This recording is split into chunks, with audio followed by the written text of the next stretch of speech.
चलिए, नमस्कार दोस्तों, कैसे हो आप सभी। उम्मीद है आप सभी अच्छे होंगे।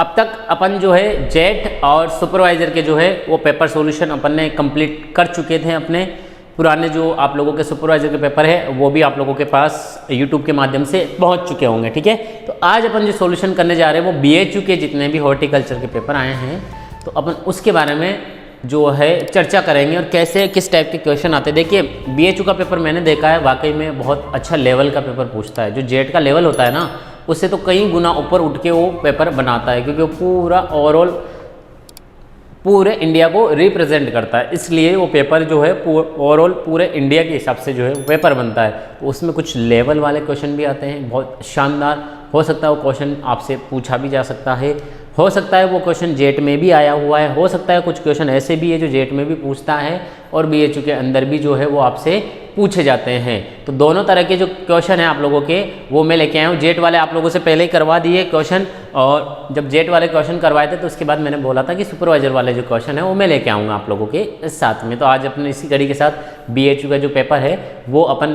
करेंगे बहुत अच्छे से, मस्त से, तंदुरुस्त से। तो मैं मनोज पाटीदार DCI के ऑनलाइन प्लेटफॉर्म पर आप सभी का हार्दिक स्वागत करता हूँ। ठीक है, तो चलिए अपन चलते हैं अपनी कड़ी में। ठीक है, Drona career institute JET ICR CUET new batch प्रारंभ है, ऑफलाइन व ऑनलाइन। एड्रेस है Mahavir Nagar second opposite central public school Talwandi Kota. उन्हीं को मिलती है सफलता अपार जो करते हैं सही मौके पर वार। देखिए आप लोग, कितनी अच्छी लाइन है कि उन्हीं को मिलती है सफलता अपार जो करते हैं सही मौके पर वार। तो कहीं आप लोग ना चुक जाए इस मौके से, तो ध्यान रखना अपन को जो है वार सही मौके पर करना है। और ये सबसे बेस्ट मौका है आप लोगों का, क्योंकि आपके अपने शहर कोटा में जो है हम पधार चुके हैं, आपके लिए आए हैं। बिल्कुल, चलिए तो अपन चलते हैं नेक्स्ट क्वेश्चन की तरफ। उससे पहले थोड़ा सा मैं बता देता हूँ, जो अपना DCI है ऑनलाइन प्लेटफॉर्म के साथ साथ अपना ऐप है, तो आप एक बार ऐप डाउनलोड कीजिए ताकि आपको पता लगेगा कि कोर्स जो है वो कैसे संचालित हो रहे हैं और कौन कौन से जो कोर्स हैं आप लोगों के वो आप लोग परचेस कर सकते हो। तो इस बारे में आप ज़रूर सोचिएगा, एक बार डाउनलोड कीजिएगा। DCI कोटा के नाम से जो है ऐप है आप लोगों का। ठीक है, चलिए पहला क्वेश्चन है। अब देखिए, पहला क्वेश्चन है, अगर क्वेश्चन को ढंग से पढ़ोगे तो आप विचलित नहीं होंगे, और जब से आप लोगों ने ढंग से नहीं पढ़ा तो आप लोग विचलित हो जाओगे।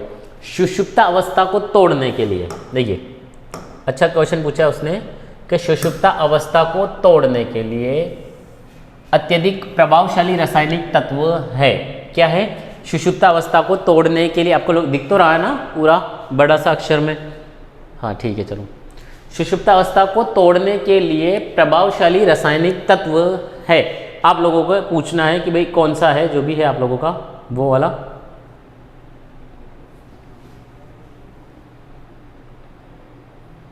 चलिए मैं एक बार थोड़ा सा और बड़ा कर देता हूँ इसको।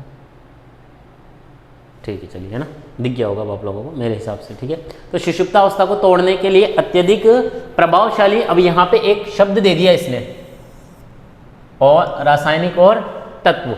तो मुझे बताइए इनमें से आप लोगों को, रासायनिक तो सभी तरह के होंगे आप लोगों के, पर इसने पूछा है कि अत्यधिक प्रभावशाली, दो शब्द दिए, अत्यधिक और रासायनिक तत्व। पोटेशियम नाइट्रेट यानी कि KNO3, क्या है? KNO3 potassium nitrate. एथिलीन, ठीक है, जिब्रेलिन या कुमेरिन। तो कुमेरिन तो आप लोगों ने कभी नाम सुना भी नहीं है।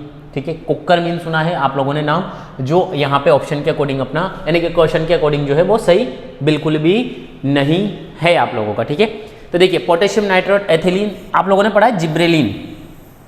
जिब्रेलिन भी सुषुप्त अवस्था को तोड़ने में काम आता है। ध्यान रखना, जिब्रेलिन जो है वो सुषुप्त अवस्था तोड़ने में काम आता है, पर जो अत्यधिक प्रभावशाली होता है वो कौन होता है? Potassium nitrate. कौन होता है? पोटेशियम नाइट्रेट जो है वो अत्यधिक प्रभावशाली रहता है आप लोगों का सुषुप्त अवस्था को तोड़ने में। कौन रहता है आप लोगों का सुषुप्त अवस्था को तोड़ने में अत्यधिक जो प्रभावशाली जो रहता है आप लोगों का, वो कौन सा रहता है? चलिए, पोटेशियम नाइट्रेट लगभग 1 से 1.5%, ये जो है ये काम में लिया जाता है आप लोगों का लगभग 1 से 1.5%। एथिलीन या इथाइलिन CH2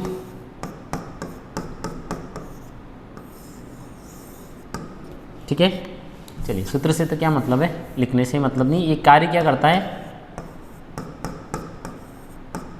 फलों को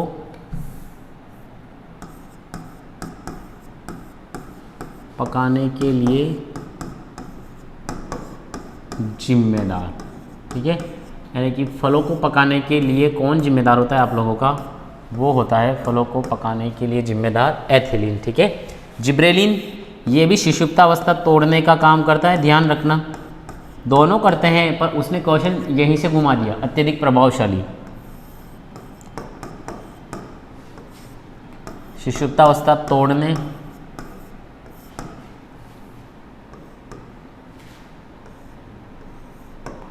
ठीक है।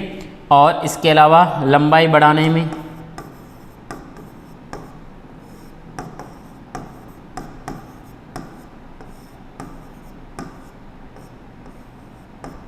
इसमें काम आता है, सुषुप्तावस्था तोड़ने में आता है, ठीक है। और तोड़ने में आता है, लंबाई बढ़ाने में काम आता है, एक अंगूर के फलों का आकार बढ़ाने में,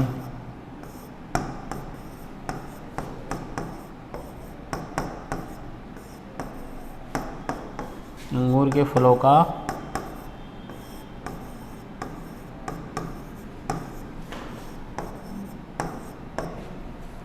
बढ़ाने में, अंगूर के फलों का आकार बढ़ाने में। तो सुषुप्तावस्था तोड़ने में, लंबाई बढ़ाने में, अंगूर के फलों का आकार बढ़ाने में। एक और ये जिम्मेदार होता है आप लोगों के लिए, बोने पौधे को लंबा पौधा करने हैं, तो ये जो है आप लोगों का जिम्मेदार रहता है जिब्रेलिन। कोमेरिन जो है वो किसी भी प्रकार का कोई तत्व नहीं होता है, ठीक है। होता है पर अपने जो ऑप्शन है और जो क्वेश्चन है उससे रिलेटेड ये नहीं है, ठीक है। चलिए नेक्स्ट क्वेश्चन की तरफ जो है अपन चलते हैं। अमरूद के फल अधिकांशतः किस पर लगते हैं, BHU 2010 के अंदर आया हुआ क्वेश्चन है। दल पर, चालू मौसम की वृद्धि शाखा पर, 1 वर्ष पुरानी अंकुरित डाली पर, 2 वर्ष पुरानी अंकुरित डाली पर। आप लोगों को बताना है कि जो इनमें से जो है आप लोगों का फल होता है अमरूद का, वो किस पे लगता है। तो देखिए, दल पर लगेगा नहीं आप लोगों का, 1 वर्ष पुरानी मौसम शाखा पे नहीं लगता है, 2 वर्ष पे भी नहीं लगता है, चालू मौसम की वृद्धि पर, यानी कि करंट सीजन, जो आप लोगों का करंट सीजन रहता है,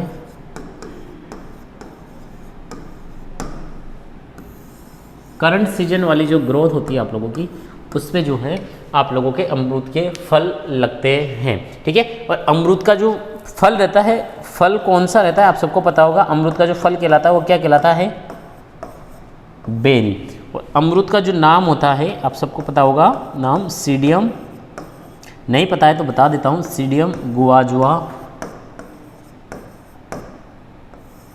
सीडियम गुआजुआ। फल जो है फल बेरी होता है और जो कहलाता है सीडियम गुआजुआ जो है आप लोगों का ये। और इसका जो कुल होता है,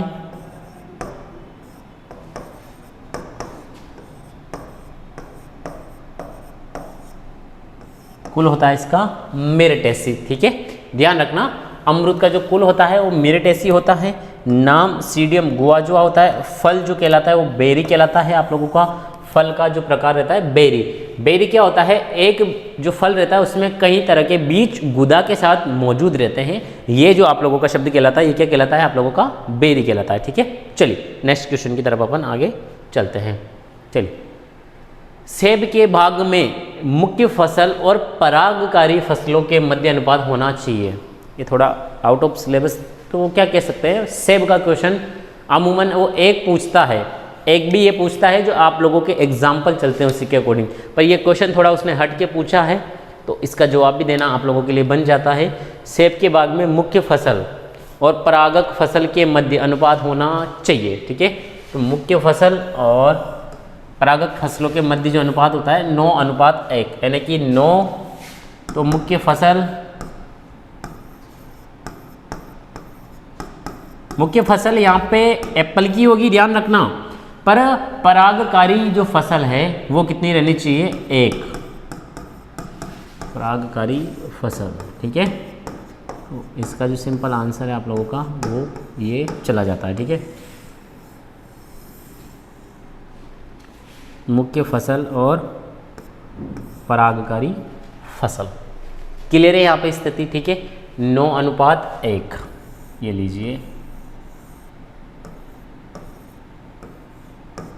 ठीक है, परागकारी फसलों के मध्य अनुपात होना चाहिए, ठीक है। चलिए नेक्स्ट क्वेश्चन की तरफ अपन चलते हैं। 1 हेक्टेयर में आम्रपाली आम के कितने पौधे लगाने चाहिए?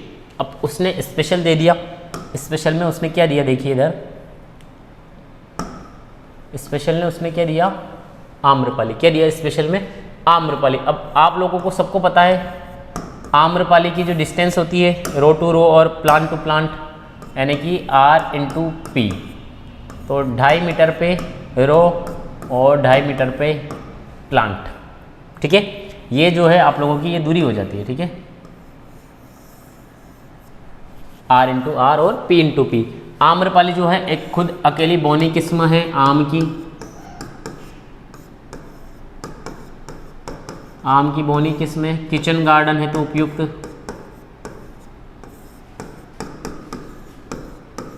किचन गार्डन है तो उपयुक्त, किचन गार्डन है तो उपयुक्त रहती है आप लोगों की। देखिए इसमें जो पौधे लगते हैं 1 हेक्टेयर में वो लगते हैं आपके 1600। देखिए उसका एक सूत्र होता है कि क्षेत्रफल, मतलब 1 हेक्टेयर में अगर अपन पौधों की संख्या लगाएंगे,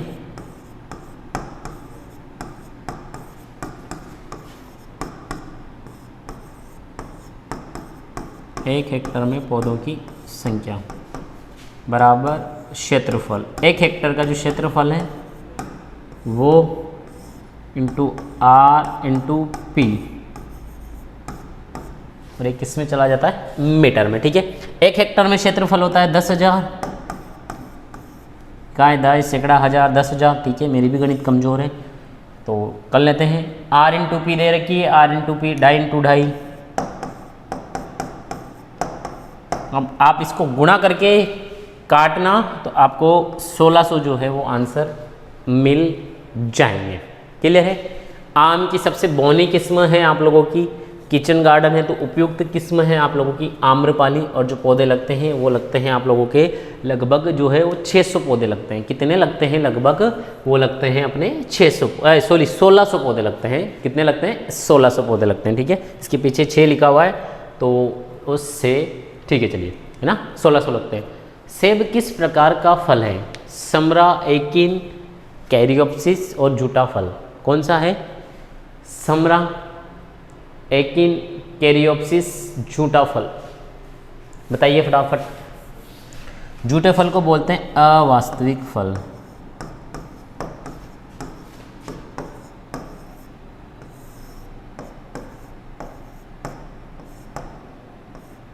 अवास्तविक फल, जूटा फल हो गया जिसको बोलते हैं अपन अवास्तविक फल या असत्य फल।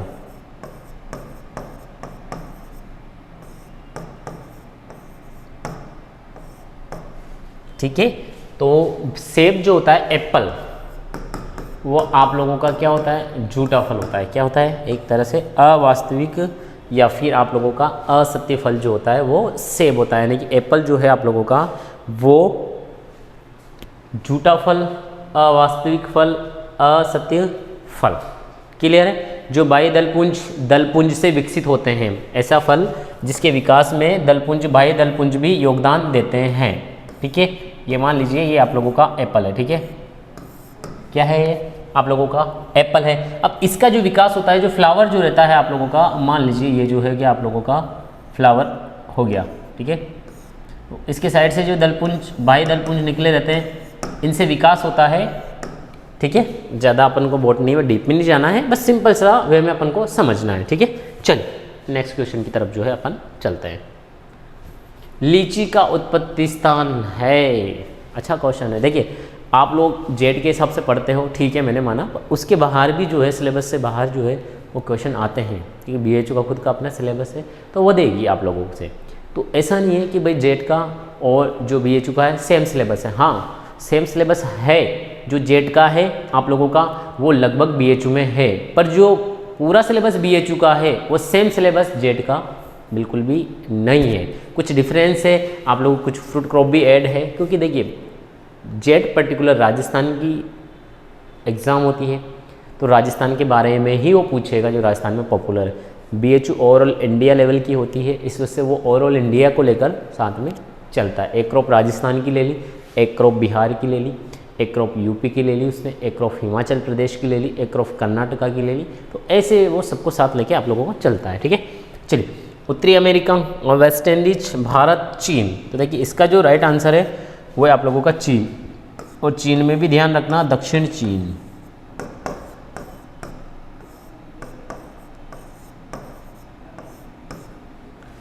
कौन आता है? दक्षिण चीन। भारत जो है, भारत एक तो बेर का उत्पत्ति स्थान है, ध्यान रखना, ठीक है। भारत बेर के अलावा बैंगन का भी उत्पत्ति स्थान है, कुछ हद तक सेब का भी उत्पत्ति स्थान जो है वो भारत माना जाता है। ठीक है, ऐसे करके आप लोगों का गुलाब का भी भारत ही माना जाता है।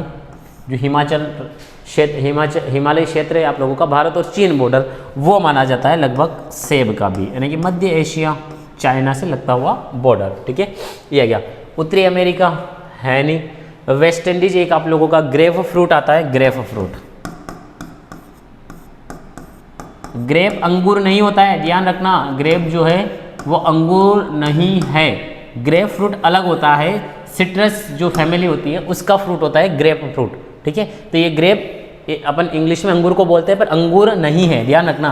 अंगूर का जो है वो, अंगूर का कहाँ है उत्पत्ति स्थान, में लिख देता हूँ आप लोगों को, काला सागर या अर्मेनिया। कहीं कह दो कि सर आपने ये बताया, तो मैंने बिल्कुल नहीं बताया, यहाँ पे मैंने स्थिति क्लियर की है आप लोगों को। अंगूर का जो है काला सागर, अर्मेनिया या ब्लैक कैप्सेसियन सी जो है आप लोगों का वो माना जाता है। ग्रेप फ्रूट अलग रहता है। ठीक है, वेस्ट इंडीज इसका माना जाता है। ठीक है, चलिए, पर ये अपना बहुत ज़्यादा डीप हो जाएगा, इस वजह से इसके बारे में चर्चा करना यहाँ पे उचित नहीं है। चलिए नेक्स्ट क्वेश्चन की तरफ चलते हैं। उभय एक लिंगाश्रयी प्रकार का लिंग किसमें पाया जाता है? उभय एक लिंगाश्रयी प्रकार का लिंग किसमें पाया जाता है? बताइए भाई आप लोग, इसका क्या सही आंसर होगा? पपीता, अंजीर, रामबुटान, कटहल, यानी कि उभय एक लिंगाश्रयी। उभय का मतलब होता है जिसमें दोनों लिंग पाए जाते हैं आप लोगों के, वो बताना है। ठीक है, एक लिंगाश्रयी प्रकार का लिंग किसमें पाया जाता है? पपीता, अंजीर, रामबुटान, कटहल।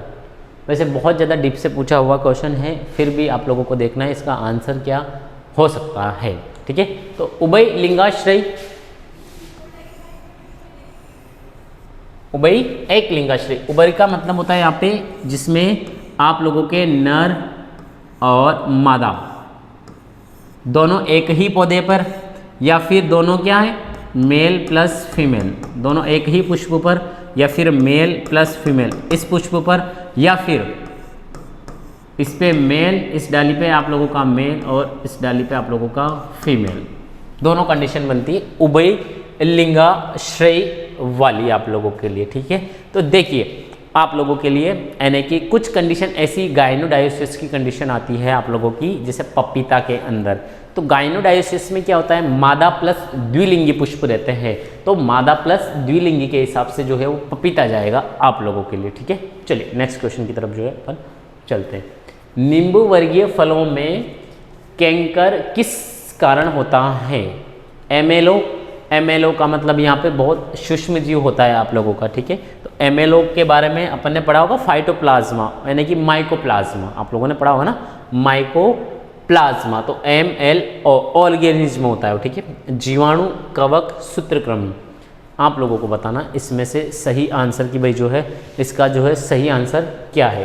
तो नींबू वर्गीय फलों में देखिए कैंकर क्या होता है, देखिए इधर देखिए, मैं बताता हूँ आप लोगों को। ये मान लीजिए कोई पत्ती है, ठीक है,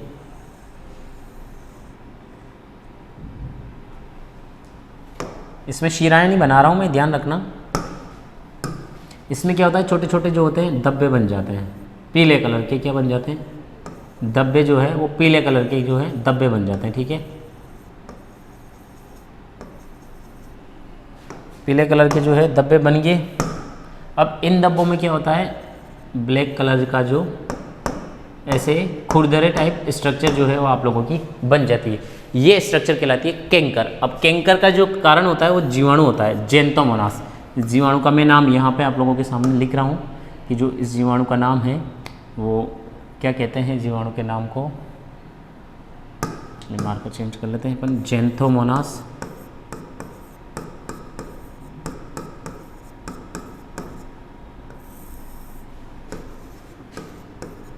कैम्पेस्ट्रिस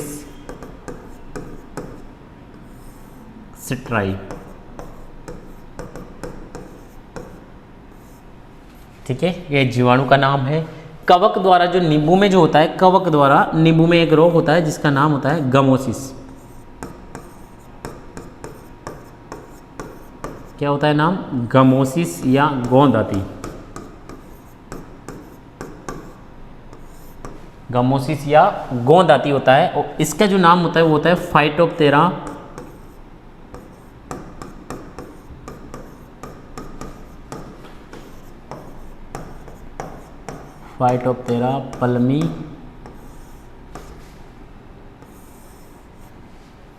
पल्मी वोरा। ठीक है, सूत्रकृमि आप लोगों का इसमें लगता है एक रेडोफिलस सिमिलस जो सूत्रकृमि है इसमें लगता है, पर जो इंपॉर्टेंट सूत्रकृमि पूछा जाता है मैं उसके बारे में बता रहा हूँ। टमाटर का है जड़ गांठ सूत्रकृमि।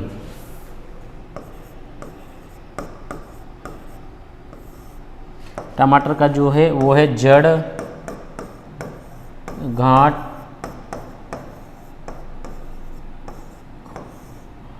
सूत्रकृमि, यानी कि जड़ गांठ सूत्रकृमि। और इसका जो नाम होता है वो होता है मेलेडो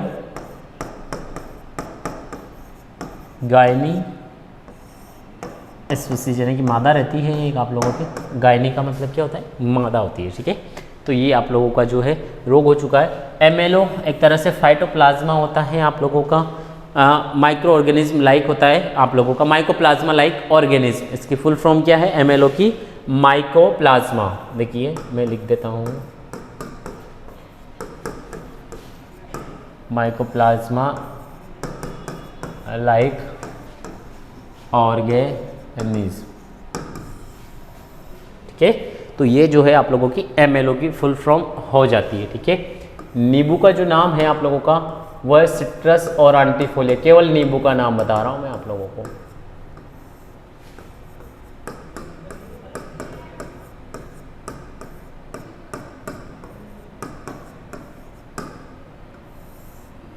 सिट्रस और आंटीफोलिया।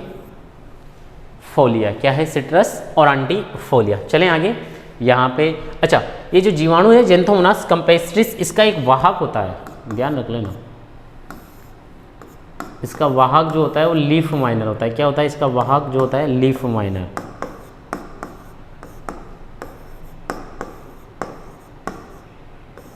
ठीक है, चलिए नेक्स्ट क्वेश्चन की तरफ जो है वो अपन आगे बढ़ते हैं।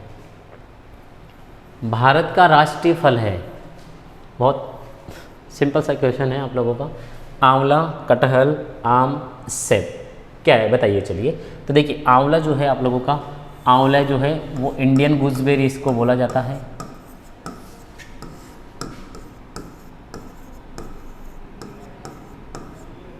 इंडियन गूसबेरी 21वीं शताब्दी का फल।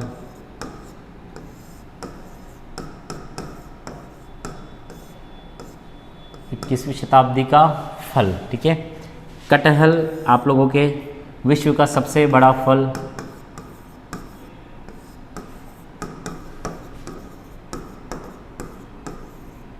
सबसे बड़ा व भारी फल।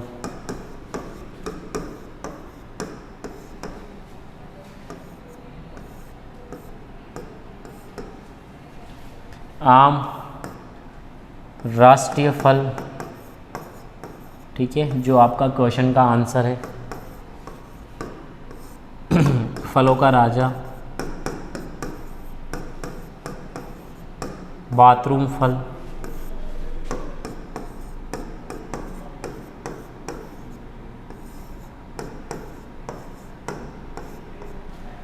बाथरूम फल। सेब जो है आप लोगों का वो टेम्परेट फ्रूट का किंग होता है आप लोगों का। एप्पल। ठीक है,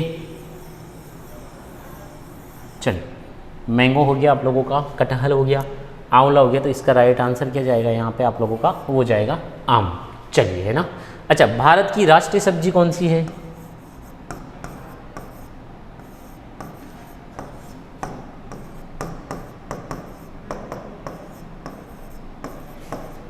भारत की राष्ट्रीय सब्जी वो जो आती है आप लोगों की, वो आती है बैंगन। भारत की राष्ट्रीय सब्जी कौन सी आती है? वो आती है बैंगन। क्लियर है?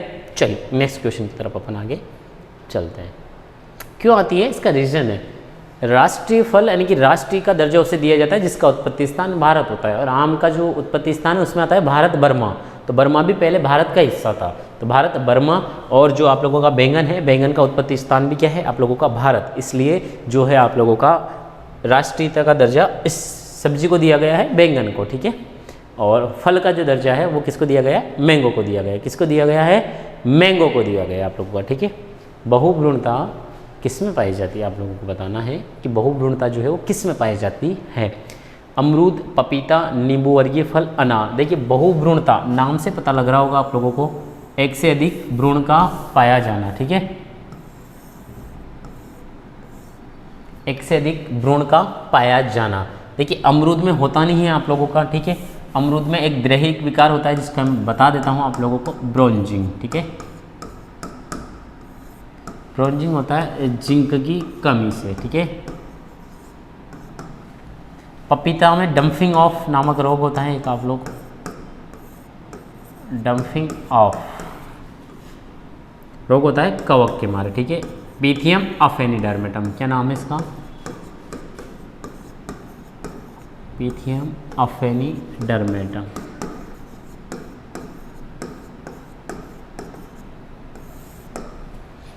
नींबू वर्गीय फल बिल्कुल इसका सही आंसर है।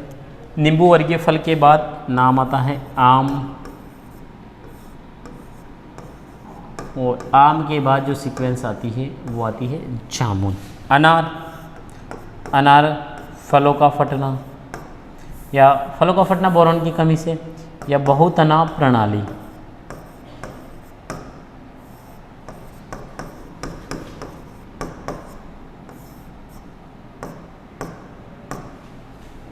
आपका आंसर क्या हो जाएगा?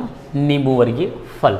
बहुभ्रूणता जो शब्द है आप लोगों का, वो ब्रू नामक एक वैज्ञानिक थे, उन्होंने दिया था, और इसकी जो खोज की थी वो की थी लीवेनहॉक। किसने की थी? लीवेनहॉक ने। चलिए नेक्स्ट क्वेश्चन की तरफ अपन आगे चलते हैं। ठीक है, बगीचे की प्राचीनतम विधि है, मतलब बगीचे लगाने की सबसे प्राचीनतम जो है अपनी वो विधि कौन सी आप लोगों को बतानी है? तैरते हुए बाग, तो ये जो है डल झील कश्मीर,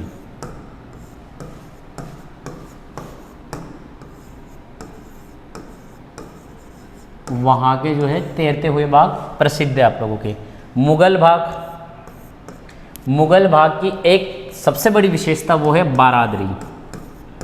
ध्यान रखना, बारादरी बहता हुआ पानी, ये आपसे पूछ सकता है बहता हुआ पानी कि बारादरी कौन से गार्डन की विशेषता है? तो वो है आप लोगों के मुगल बाग की। मुगल शासक कौन था? बाबर। ठीक है, जापानीज बाग की क्या विशेषता है? इनको बोलते हैं प्रकृति का छोटा रूप, और इनकी क्या विशेषता हो जाती है आप लोगों की? वो हो जाती है प्रकृति का छोटा रूप, और विशेषता ये हो जाती है आप लोगों की कि टेढ़े मेढ़े रास्ते,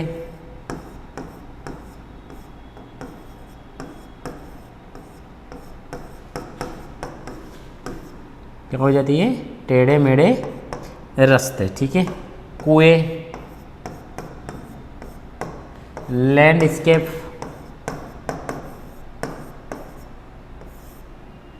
कुएं और लैंडस्केप जो है आप लोगों का वो ये हो जाता है। ठीक है, चलिए, और जो इसका जो राइट आंसर है वो गृह वाटिका, सघन बागवानी होती है, ध्यान रखना। किचन गार्डनिंग, सघन बागवानी।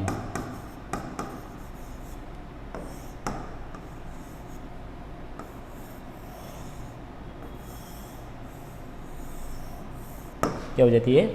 सघन बागवानी। ठीक है, बगीचे की प्राचीनतम विधि है। चलिए नेक्स्ट क्वेश्चन। अगला क्वेश्चन बहुत अच्छा है कि मिर्च में तीखापन किस कारण होता है?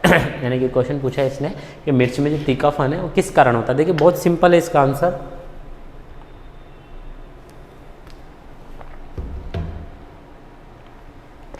ग्लाइकोप्रोटीन तो ग्लाइकोप्रोटीन तो आप लोगों ने नाम सुना नहीं। कैप्सेंथीन, कैप्सेसिन और क्यूकरबिटेसिन, इसने क्या दिया है नाम? ग्लाइकोप्रोटीन, कैप्सेथीन, कैप्सेसिन और क्यूकरबिटासिन। तो देखिए मिर्च में तीखापन, यानी कि ये पूछ रहा है पंजेंसी। जब आप मिर्च खाते हो तो तीखी क्यों लगती है, इसके पीछे क्या रीज़न होता है? देखिए अगर आप तीखी मिर्च खाओगे, तीखी मिर्च खाने पर सीने नज़र आ गया, सीने नज़र आता है। अरे अपन तीखी मिर्च नहीं खाते हैं, क्या आप सबको पता है? तीखी मिर्च जो खाएंगे अपन तो क्या नज़र आएगा? सीने नज़र आएगा। अपन नहीं खाते तीखी मिर्च खाने पे अपन को सामने वाला ऐसा लाल दिखाई देता है, अपनी आंखें लाल हो जाती है, वैसा गुस्सा आता है, तो वो वाला जो होता है सीन, वो हो जाता है कैप्सेसिन। तो तीखी मिर्च खाने पे सीन नज़र आता है। और कैप्सेंथीन ये लाल मिर्च के लिए जिम्मेदार,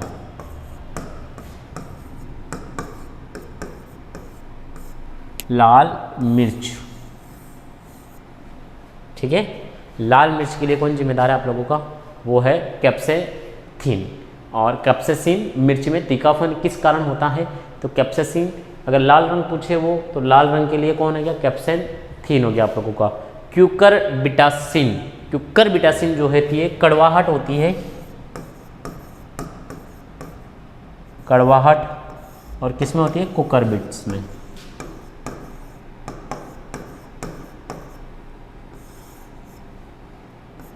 ठीक है,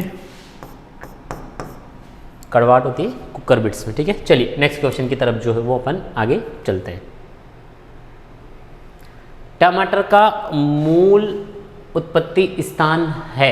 अच्छा क्वेश्चन पूछा इसने कि जो टमाटर का मूल उत्पत्ति स्थान है वो कौन सा है। अब मेन जो होना चाहिए तो इसने ऑप्शन में दिया नहीं, दक्षिण अमेरिका, उसकी जगह इसने कुछ नाम चेंज करके जो है वो जरूर है आप लोगों के सामने दे दिए हैं। तो जो नाम चेंज करके दिए हैं उसके बारे में आपको बताना है। टमाटर का मूल उत्पत्ति स्थान क्या हो सकता है, बताइए, चलिए फटाफट बताइए। पेरू और मैक्सिको, मेडिटेरियन, भारत, चीन। पहले टमाटर की बात करूं मैं तो जो टमाटर का जो बॉटनिकल नेम होता है वो होता है लाइकोपर्सिकन एस्कुलेंटम। ठीक है,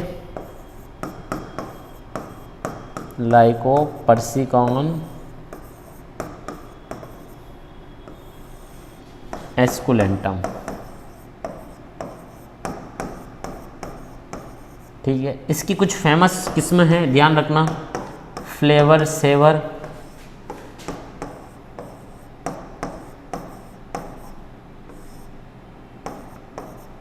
फ्लेवर सेवर, इसकी क्या खासियत होती है? ये बायोटेक्नोलॉजी यानी कि जो जैव प्रौद्योगिकी होती है उसके द्वारा विकसित किस्म है और इसकी भंडारण क्षमता बहुत ज़्यादा होती है। क्या होती है? भंडारण क्षमता इसकी बहुत ज़्यादा होती है आप लोगों की फ्लेवर सेवर नामक किस्म की। ठीक है, और भी किस्म है इसकी बात करें तो सिलेक्शन 120 हो जाती है। जो प्रथम निमेटोड प्रतिरोधी किस्म है, ध्यान रखना। ठीक है, प्रथम निमेटोड प्रतिरोधी किस्म कौन सी हो जाएगी? सिलेक्शन 120। कौन सी हो जाएगी? सिलेक्शन 120 हो जाएगी। ठीक है, चलिए टमाटर का उत्पत्ति स्थान पेरू और मैक्सिको, तो ये वाला ऑप्शन है तो बिल्कुल राइट है। वैसे इसका जो उत्पत्ति स्थान माना जाता है वो माना जाता है दक्षिण, पर दक्षिण अमेरिका की ही ये कंट्री है पेरू। और स्पेशल अगर पेरू पूछ लेता है तो जो आलू होता है, आलू का उत्पत्ति स्थान कौन होता है आप लोगों का? आलू का उत्पत्ति स्थान होता है वो होता है पेरू। और पपीता प्लस अमरूद, इन दोनों का कौन होता है? मैक्सिको। कौन होता है? मैक्सिको या उष्ण अमेरिका। मैं एक और लिख देता हूँ, मैक्सिको या उष्ण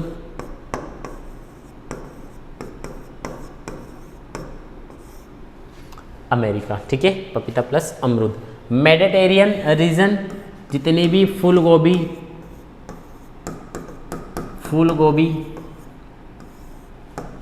पत्ता गोभी, धनिया,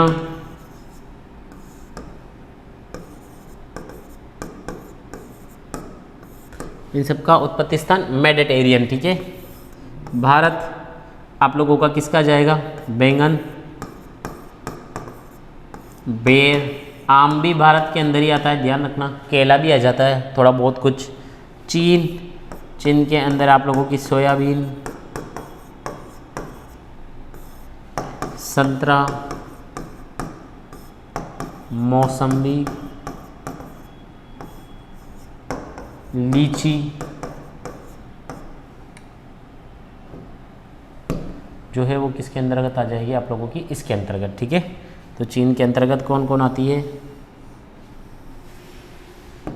और इसका जो राइट आंसर चला जाता है पेरू और मैक्सिको। क्लियर है? अपना यहाँ पे कॉन्सेप्ट जो है वो क्लियर होता है। लाइकोपर्सिकॉन एस्कुलेंटम किस्म जो है वो फ्लेवर सेवर आप लोगों की बनती है। क्लियर है? चलिए लाइकोपर्सिकॉन एस्कुलेंटम, ठीक है। चलिए नेक्स्ट क्वेश्चन की तरफ जो है वो अपन आगे चलते हैं। तो मेडिटेरियन यानी कि भूमध्य सागरीय क्षेत्र होता है, ध्यान रखना, ठीक है। कौन सा क्षेत्र होता है? भूमध्य सागरीय क्षेत्र। भिंडी में परागकण स्फुटन यानी कि परागकण का स्फुटन। अब ये क्वेश्चन मेरे हिसाब से तो बहुत ज़्यादा डीप हो गया है, फिर भी उसने पूछा है आप लोगों से तो आंसर तो देना पड़ेगा कहीं ना कहीं। तो सुबह यानी कि थोड़ी सी जब मॉर्निंग हो जाती है आप लोगों की, हल्की सी मॉर्निंग, ऐसे नहीं अर्ली मॉर्निंग, ऐसा बिल्कुल नहीं है, अर्ली मॉर्निंग नहीं होती है आप लोगों की। जैसे सूरज धूप निकलती है, थोड़ी बहुत सूरज चढ़ता है, तब जाके जो है इसका प्रस्फुटन जो है वो सूरज की रोशनी के साथ ही होना शुरू हो जाता है, ठीक है। चलिए तो इसका जो सही आंसर है वो है 8 से 10 बजे प्रातः। भिंडी का जो नाम है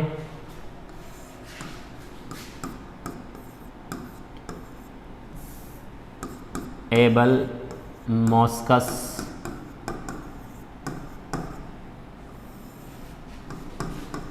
एस्कुलेंटम,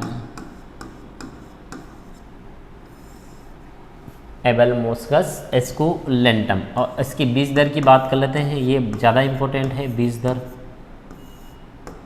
वर्षा ऋतु वाली,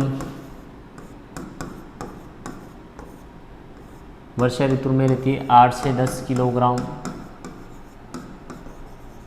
प्रति हेक्टर, ठीक है। किस में रहती है? वर्षा ऋतु में। ग्रीष्मकालीन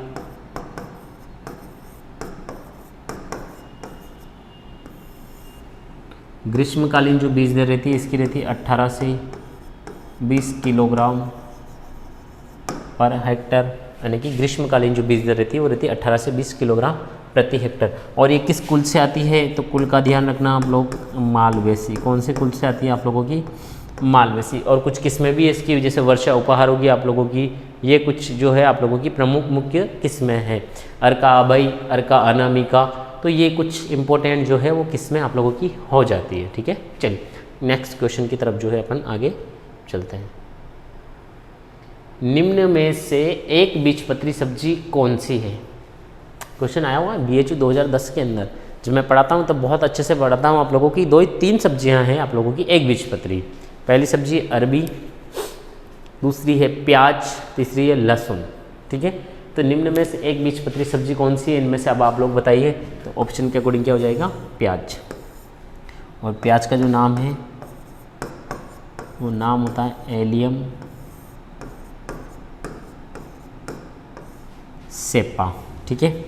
परवल बहुवर्षीय सब्जी है, बहुवर्षीय है, डायोसियस होती है, ध्यान रखना। सारे कुकुरबिट्स जो है वो मोनोसियस होते हैं, पर ये अकेली जो है बंदी लेके बैठी रहती है कि मैं डायोसियस रहूँगी, ठीक है। सौंफ जो है आप लोगों का फोइनम वल्गेयर, गाजर डॉकस कैरोटा,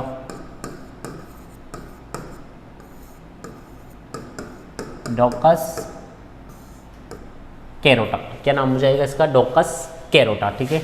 और इसका अगर उत्पत्ति बात करें तो वो हो जाता है अफगानिस्तान। कहाँ हो जाती है इसकी उत्पत्ति?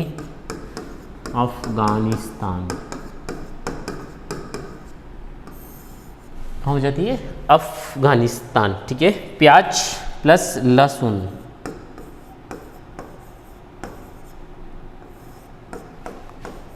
प्लस अरबी,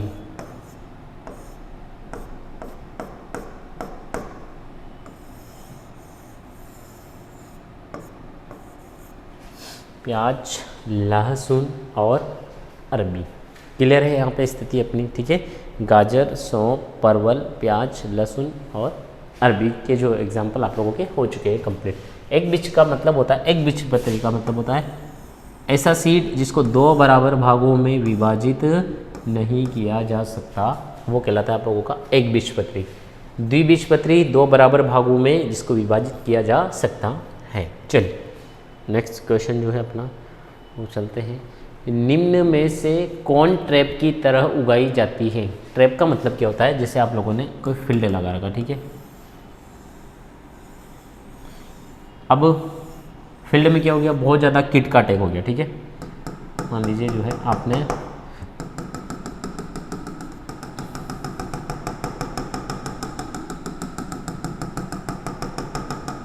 ये जो है सब्जियां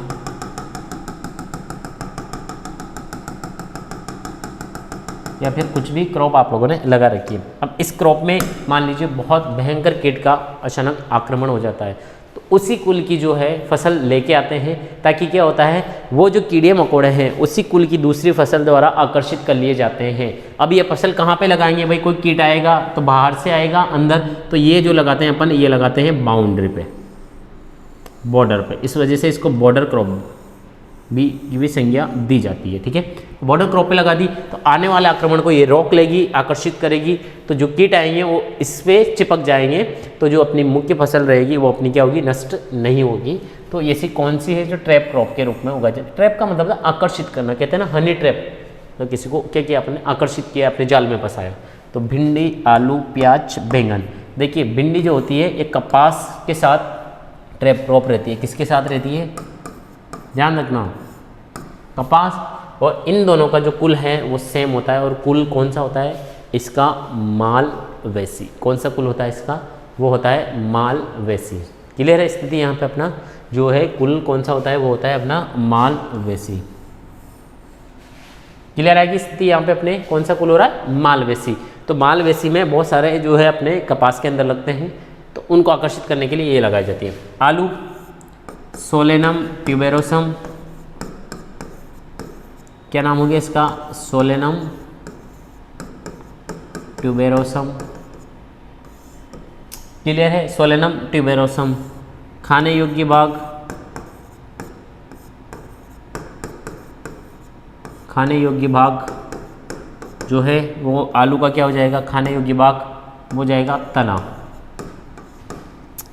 प्याज अभी बताइए आप लोगों का, और इसका जो कहलाता है बल्ब होता है प्याज का। बैंगन का क्या नाम है? सोलेनम मेलोनजिना।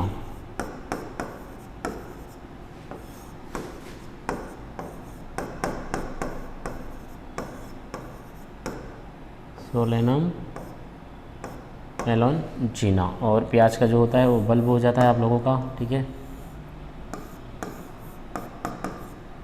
आलू, ठीक है, खाने योग्य भाग हो जाता है। भिंडी का जो नाम होता है वो होता है एबेल मोस्कस एस्कुलेंटम। क्या होता है इसका? Abelmoschus esculentus. आप सभी ने पढ़ा होगा एबेल मोस्कस जो एस्कुलेंटम है आप लोगों का, वो किसका नाम हो जाता है अपना? वो नाम हो जाता है भिंडी का, ठीक है।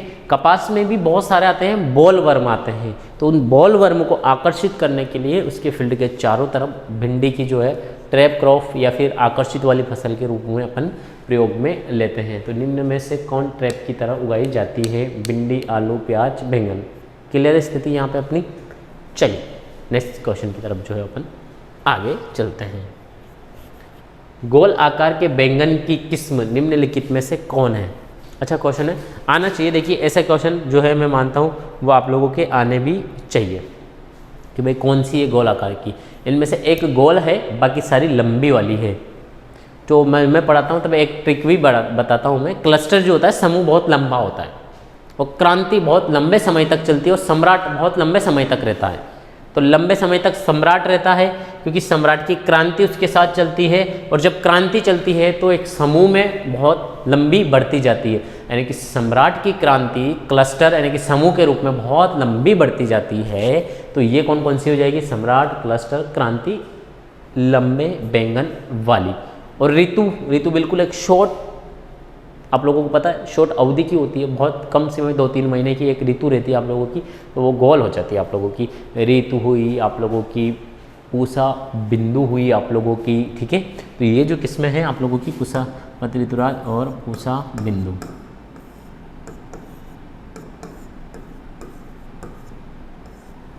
क्लियर है स्थिति यहाँ पे। पूसा पर्पल, पूसा क्रांति, पंत सम्राट जो है आप लोगों की ये आती है। एक आती है इसकी पूसा भैरव, ध्यान रखना, एक किस्म आती है पूसा भैरव नाम से जो है वो एक इसकी किस्म आती है आप लोगों की पूसा भैरव नाम से। एक आती है इसमें फोमोप्सिस ब्लाइड, फोमोप्सिस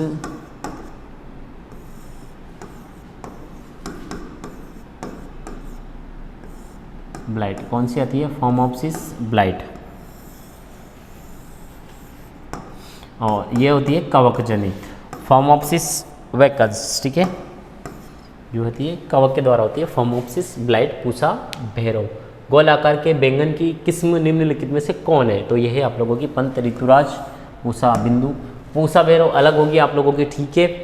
फोमोप्सिस ब्लाइट कवक जनित बीमारी है। फोमोप्सिस वैक्सेंस जो होता है इसका माइक्रो ऑर्गेनिज्म होता है। चलिए ठीक है, तो बैंगन का अभी नाम बताया था मैंने आप लोगों को, सोलेनम मेलोनजीना।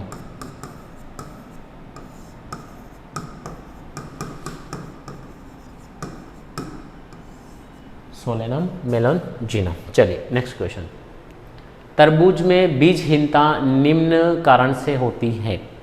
अब बहुत अच्छा क्वेश्चन है। अब आप लोगों को बताना है कि तरबूज में जो बीजहीनता निम्न कारण से होती है। इसके दो कारण हो सकते हैं, पार्थेनोकार्पी कारण और एक ट्रिप्लोइड कारण। तो आपको बताना है इनमें से कौन सा कारण हो सकता है। बताइए, लगाइए दिमाग इसमें। तरबूज में बीजहीनता निम्न कारण से होती है। पार्थेनोकार्पी हो भी सकता है, ट्रिप्लोइड ये भी हो सकता है, पार्थेनोजेनेसिस ये भी हो सकता है, भ्रूण विस्थापन। देखते हैं, भ्रूण विस्थापन का मतलब होता है जो आप लोगों का भ्रूण का गिरना, ठीक है। पार्थेनोकार्पी बिना निषेचन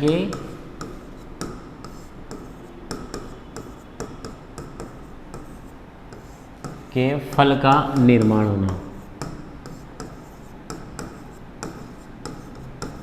अब ये तो होगा नहीं, बिना निषेचन के फल का निर्माण हो सकता है, बीज नहीं बनेगा, ये भी हो सकता है बिल्कुल।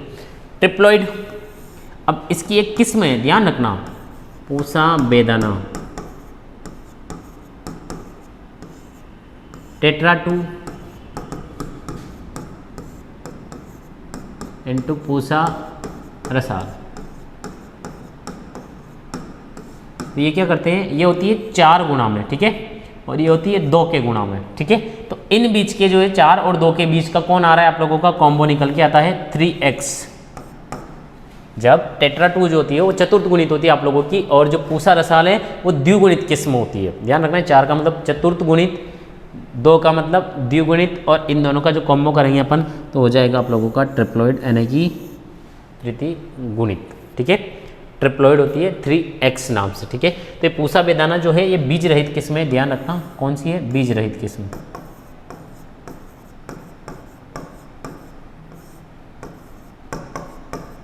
और डॉक्टर किहारा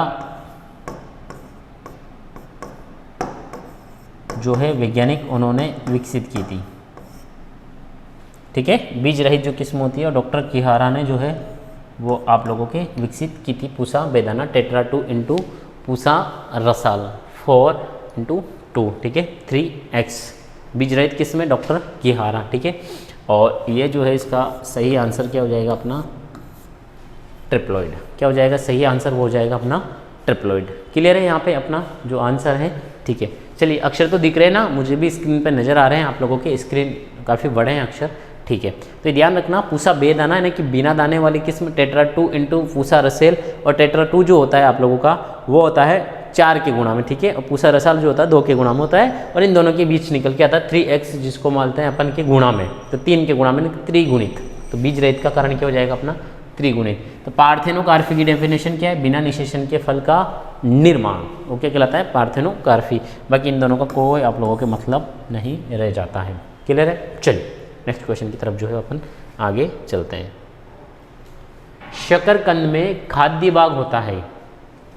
शकरकंद की आप लोगों को पता हो तो एक बेल चलती है, और बेल में जो है वो अंदर जो है आप लोगों का ऐसे शकरकंद आते हैं उस बेल के अंदर, ठीक है। ये बेल चलती जाती है आप लोगों की, ठीक है।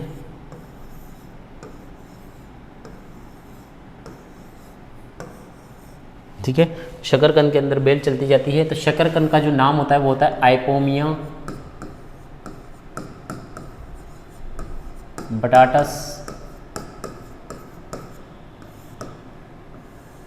बटाटस, और इसका जो कुल होता है कन्वोल्वुलेस।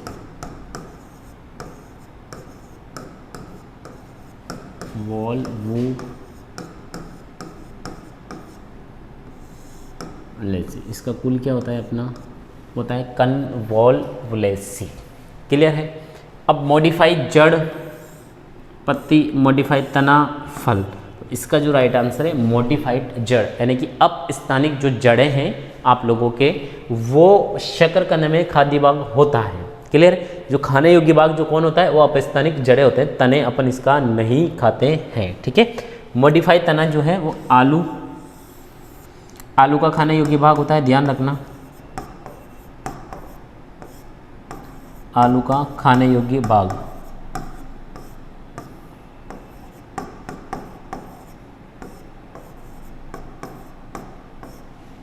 पत्ती पालक की खाते हैं, आप सबको पता है। फल टमाटर का खाने योग्य भाग होता है।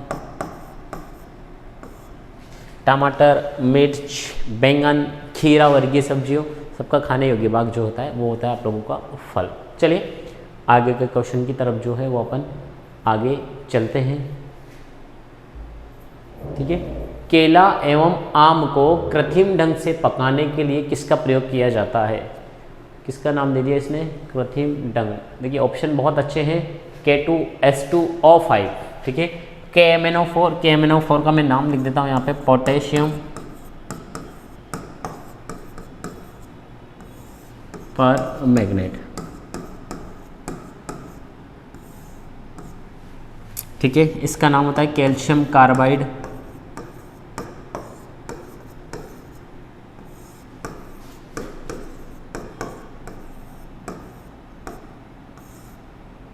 Calcium carbide. और ये CaO, ये तो कभी आप लोगों ने पढ़ा नहीं होगा। तो देखिए पोटेशियम जो परमैंगनेट होता है ये होता है इथाइलिन अवशोषक रसायन। अगर आप लोगों के इथाइलिन की मात्रा ज़्यादा होगी तो उसको एब्जॉर्ब करने का काम करता है, तो इथाइलिन ये हो जाएगा अवशोषक। इथाइलिन अवशोषक के रूप में कौन काम करता है? KMnO4 यानी कि पोटेशियम परमैंगनेट। पर कैल्शियम कार्बाइड इसका सही आंसर है, क्योंकि BHU 2010 में आया था। अब जो है कैल्शियम कार्बाइड आप लोगों का इंडिया में प्रतिबंधित यानी कि बैन हो चुका है, अब ध्यान रखना। ये 2010 के हिसाब से मैं आंसर बता रहा हूँ आप लोगों को, क्योंकि पेपर सॉल्यूशन 2010 का चल रहा है। उसके बाद सरकार ने जो इसको है ना बैन कर दिया है, प्रतिबंध कर दिया है कैल्शियम कार्बाइड को, ठीक है। पोटेशियम परमैंगनेट, ये वाला जरूर आप लोगों से बहुत शानदार तरीके से ये वाला क्वेश्चन पूछा जा सकता है। इथाइलिन अवशोषक रसायन का क्या नाम है? तो वो है KMnO4 या पोटेशियम परमैंगनेट। बहुत अच्छा क्वेश्चन है और बता रहा हूँ ये छपेगा कहीं न कहीं पेपर में, और मैं आपको बता दूंगा कि ये वाला जो क्वेश्चन है आ चुका है पेपर में, ठीक है। इथाइलिन अवशोषक बहुत इंपॉर्टेंट क्वेश्चन है।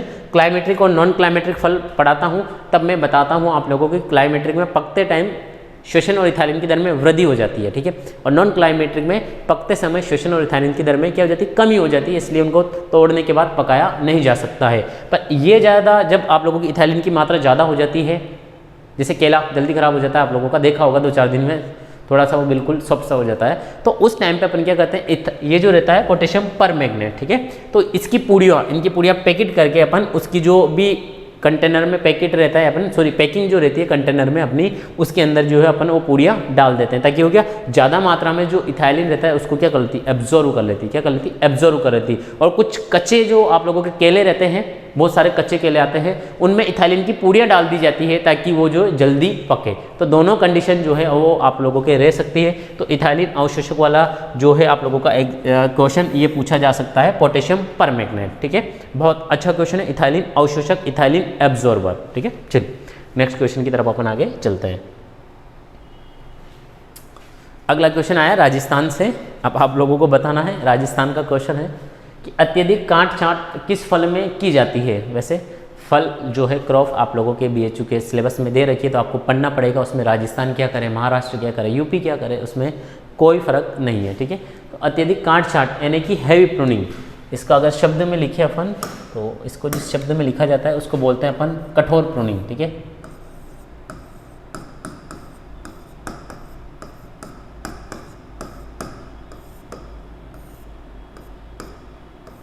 कठोर प्रूनिंग जो है वो किस में की जाती है, अत्यधिक काट छांट।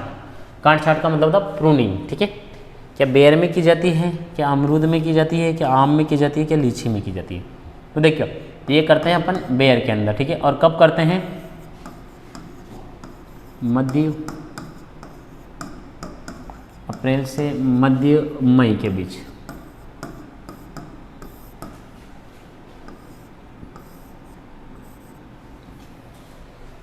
ठीक है। मध्य अप्रैल से मध्य मई के बीच अमरूद में हल्की फुल्की करते हैं, ठीक है। वो भी अप्रैल में करते हैं आप लोगों के। अप्रैल में क्यों करते हैं, क्योंकि अमरूद की जो है अपन वो कौन सी बहार लेते हैं, अपन वो लेते हैं मृग बहार, जिसमें जून जुलाई में फ्लावरिंग होती है। और दिसंबर जो जनवरी वाला सीजन रहता है, इसमें अमरूद आ चुका होता है, अच्छी क्वालिटी भी अच्छी आती है और उत्पादन भी ज़्यादा होता है। इस वजह से इस बहार को प्रेफर किया जाता है, इसमें फल मक्खी की समस्या बिल्कुल नहीं होता है। तो अपन क्या करते हैं, अप्रैल के समय में जो है काट छांट करते हैं, ताकि जून जुलाई तक नई शाखाएं जो है अपनी वो जनरेट हो जाए, यानी कि विकसित हो जाएं। और अमरूद में जो फलन होता है वो नई शाखाओं में होता है, यानी कि जो करंट सीजन ग्रोथ वाली जो शाखाएं रहती है, ब्रांचेस, उनमें जो है अमरूद में फलन होता है। इस चैप्टर का पहला क्वेश्चन ही जो है वो मेरे हिसाब से यही था आप लोगों का। चलो देख लेते हैं, मैंने बताया था अभी, अब आप लोगों को देखो इधर, ये देखो, अमरूद के फल अधिकांश किस पर लगते हैं, तो चालू मौसम की वृद्धि शाखा पर। चालू का मतलब होता है जो अभी चल रहा है, ठीक है। तो उस वाले में चलते हैं। तो ये क्वेश्चन भी अपन ने यहाँ किया था, तो उसके बाद अपन देख लेते हैं कहाँ गया वो, हाँ, तो ये आ चुका है, ठीक है। तो अमरूद में जो करते हैं अपन वो करते हैं अप्रैल में। आम में बेसिकली बहुत कम किया जाता है, बाकी नहीं किया जाता है, ठीक है। आम का नाम Mangifera indica, Mangifera indica. Bharat में सर्वाधिक क्षेत्रफल, भारत में सर्वाधिक क्षेत्रफल वाला फल, सर्वाधिक क्षेत्रफल वाला फल, भारत में सर्वाधिक क्षेत्रफल वाला फल मैंजीफेरा इंडिका। लीची जो है आप लोगों की, लीची चाइनेंसिस होती है और इसका उत्पत्ति स्थान जो होता है वो दक्षिण चीन होता है। उत्पत्ति स्थान क्या होता है इसका, दक्षिण चीन। आम मैंजीफेरा इंडिका भारत में जो है वो सर्वाधिक क्षेत्रफल वाला जो फल है वो कौन है, आम। और सर्वाधिक उत्पादन वाला, भारत में सर्वाधिक उत्पादन वाला,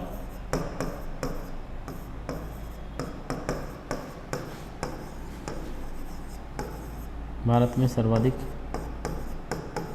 उत्पादन वाला फल कौन सा है भाई, केला, बनाना, ठीक है। चलिए नेक्स्ट क्वेश्चन की तरफ जो है वो अपन आगे बढ़ते हैं। केले में पुष्पक्रम किस प्रकार का होता है, केले में जो पुष्पक्रम होता है, देखो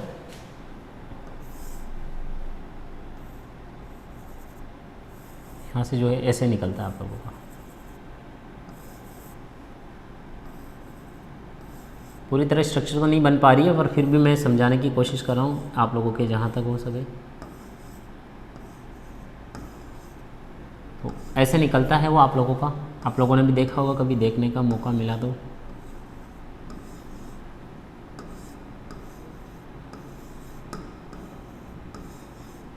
ठीक है, तो ऐसे जो है उसकी पूरी की पूरी जो है डाली खुलती जाती है। और ऐसे पुष्पक्रम को क्या कहते हैं अपन, यानी कि जब ये खुलता है तो आप लोगों का इस वाली स्ट्रक्चर में रहता है आप लोगों के, ठीक है, इस वाली स्ट्रक्चर में रहता है। और ये वाला जो रहता है आप लोगों का पार्ट,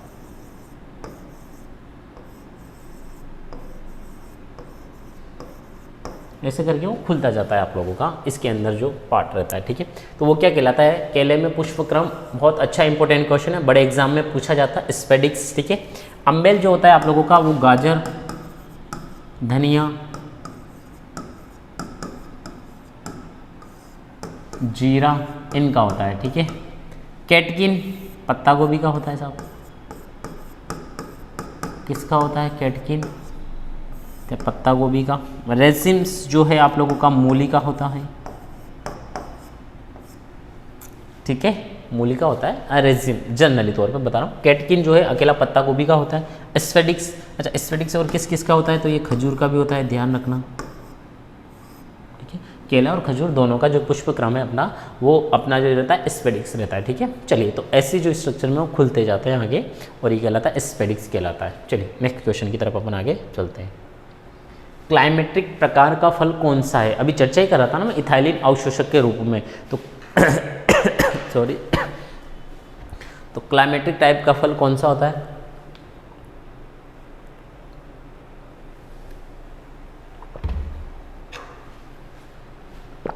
तो देखिए क्लाइमेट्रिक प्रकार का फल कौन सा है, BHU 2010, लीची, पपीता, अंगूर, संतरा। आपको बताना है कि क्लाइमेट्रिक टाइप का जो फल है अपना वो कौन सा होता है इनमें से, लीची, पपीता, अंगूर और संतरा। देखिए क्लाइमेट्रिक का मतलब क्या होता है, पकते समय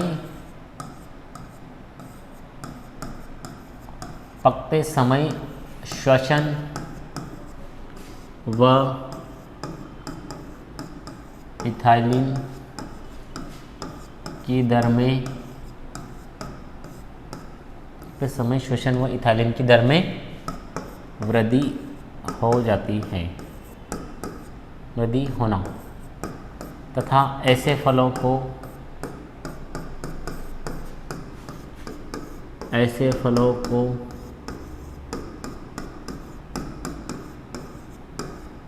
तोड़ने के बाद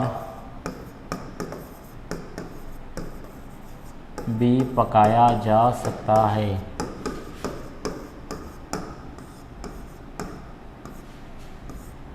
फलों को तोड़ने के बाद भी पकाया जा सकता है। जैसे उदाहरण मैं लिख रहा हूँ आप लोगों के सामने, आम,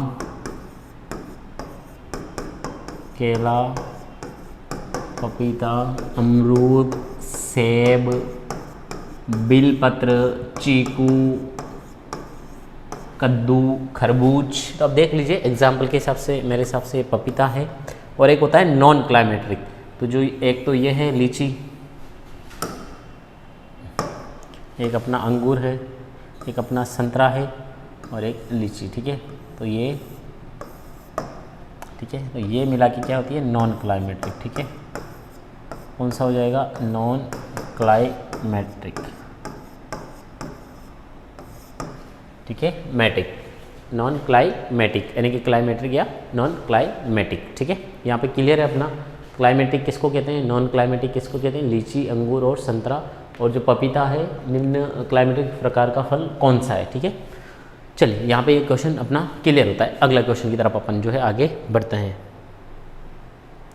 गुच्छा रोग किसमें पाया जाता है, अच्छा क्वेश्चन है आप लोगों का कि जो गुच्छा रोग है आप लोगों का वो किसमें पाया जाता है। आपको बताना है कि भाई जो गुच्छा रोग है, गुच्छे का मतलब क्या होता है, देखिए यहाँ पे अपना बहुत शुरुआती स्टेज पे जो है ये रोग होता है आप लोगों का। आप लोगों को देखना है कि जो गुच्छा रोग है वो किस स्टेज पे होता है अपना। देखिए जो पत्तियाँ जो रहती है अपनी, ये मान लीजिए ये पत्तियाँ हैं जो अपनी, चलिए अच्छे से बनाई देते हैं आप लोगों के लिए।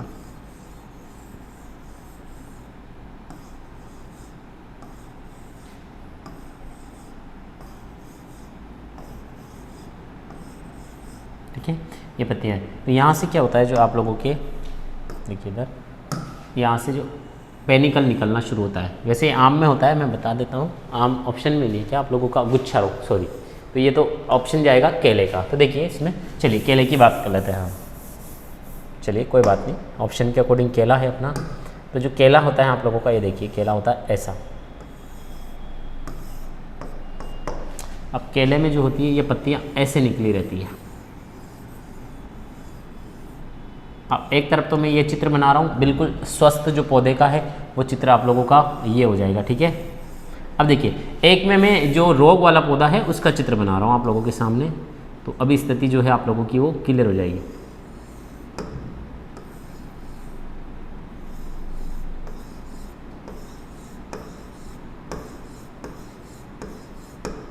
अब देखिए केला जनरली आप लोगों ने देखा होगा, केला और खजूर ऐसे ही होता है, आप लोगों का पत्तियाँ साइड में जाती है, पर इसमें क्या हो जाता है, आप लोगों का एक गुच्छा बनना शुरू हो जाता है। क्यों? क्योंकि इसका एक कारण है, देखिए ये जो है आप लोगों का एक गुच्छा बनना क्या हो जाता है, शुरू हो जाता है। ये देखिए गुच्छा बनने का कारण है, जो केला होता है, केले में एक वायरस रहता है, यानी कि विषाणु, चलिए वायरस ही लिख दिया मैंने, ठीक है। और ये वायरस का जो वाहक रहता है, वाहक होता है एक एफिड। क्या होता है इसका? Aphid, Pentalonia निग्रोनर्वसा। वाहक कौन होता है इसका? Aphid, Pentalonia, पेंटोलोनिया। चलिए मैं बता देता हूँ यहाँ पर लिख के,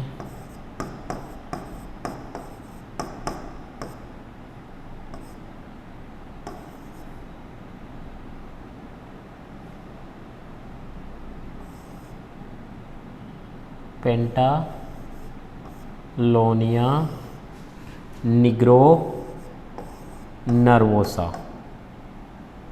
चलिए बॉडी धीरे चल रहा है, निग्रो नर्वोसा क्या हो जाएगा? पेंटालोनिया निग्रो नर्वोसा जो वाहक हो जाएगा। अब ये क्या करता है, ये वायरस, इसको बोलते हैं अपन बंची टॉफ। इस गुच्छे रोग को क्या बोलते हैं अपन? बंची टॉफ। अब ये क्या करता है, देखिए पौधे का जो शीर्ष भाग होता है, ये देख रहे होंगे आप मेरे पीछे जो पौधा मैंने बनाया, ये पौधे का जो शीर्ष भाग है उससे एक बंच का मतलब क्या, तो गुच्छा। तो इस बंच में जो है ये पौधे की पत्तियों को बिल्कुल बंच कर देता है और उनको आपस में जकड़ा देता है। तो जिससे क्या होता है, आप लोगों का जो पत्तियां हैं वो खुल नहीं पाती है, और खुलेगी नहीं पत्तियां तो प्रकाश संश्लेषण नहीं करेगी, और प्रकाश संश्लेषण नहीं करेगी तो जो है वो आप लोगों का पौधे को भोजन नहीं मिलेगा, और भोजन नहीं मिलेगा तो पौधा कोई प्रकार का प्रोडक्शन नहीं देगा, यानी कि पौधे की वृद्धि बिल्कुल ख़त्म हो जाएगी। तो ये मेन रीज़न इसका यही है कि जो पत्तियां जो रहती है वो पत्तियां अपने बिल्कुल ऐसे बंच में हो जाती है, गुच्छे में हो जाती है। और ये पाया जाता है अंगूर में। किस में पाया जाता है आप लोगों का? ये पाया जाता है अंगूर में। और इसका जो वाहक होता है आप लोगों का, वो वाहक मैं बता रहा हूँ आप लोगों को, एफिड, पेंटालोनिया निग्रो नर्वोसा। ये क्वेश्चन कई बार बड़े एग्जामों के अंदर आ चुका है। जो पेंटालोनिया निग्रो नर्वोसा है, या फिर बनाने का जो बंची टॉप है, मैं नाम लिखता हूँ इसका, गुच्छा जो रोग है इसको क्या कहते हैं? Bunchy top. क्या कहा जाता है इसको? Bunchy top.